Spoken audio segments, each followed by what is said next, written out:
love to hear about why you made this piece and what inspired you. I have worked for a very long time in the field of global studies, international relations.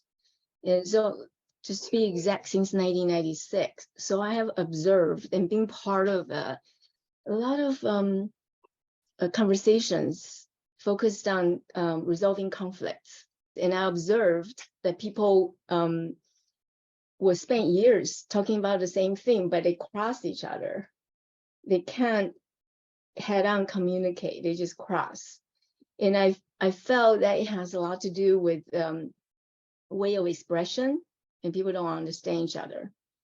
And so that's always a lingering sort of question I have, and how do we better understand each other? And then incidentally, when I was asked to send a proposal, I remembered a very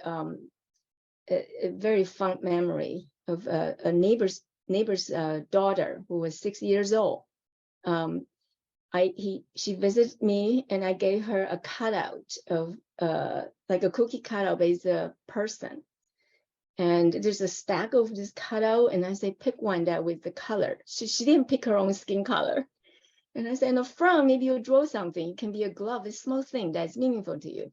But in the back, write me something, anything you want to say. So she left my house, and I found this person has two eyes, two different eyes. In the back, she said, one eye is from my father, the other one is from my mother.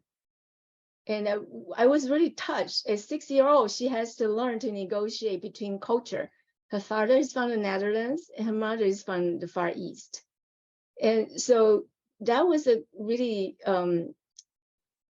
profound memory I have with this child. And so when I was asked to send a proposal, and it came to me, and I wanted to do something about it. So this project is called In Other Eyes. Eyes. I think that's beautiful, because that's a whole piece, and we need to learn. We desperately need to learn to look at people. Of course, it's us who's doing the looking, but we need to be able to look to see difference and connections, and to listen and to hear difference and connections, because they're always both there. And sounds like this 6-year-old is way ahead of the rest of us. Indeed. I do love that, right? Like learning from the younger generation and listening to the voices of the younger generation, and how you're really talking about that. And I do think there's something about a 6-year-old who doesn't have all of societal pressures and biases and all the things that maybe we've all absorbed, and can actually see more clearly that you're really talking about. And I love that that's your inspiration.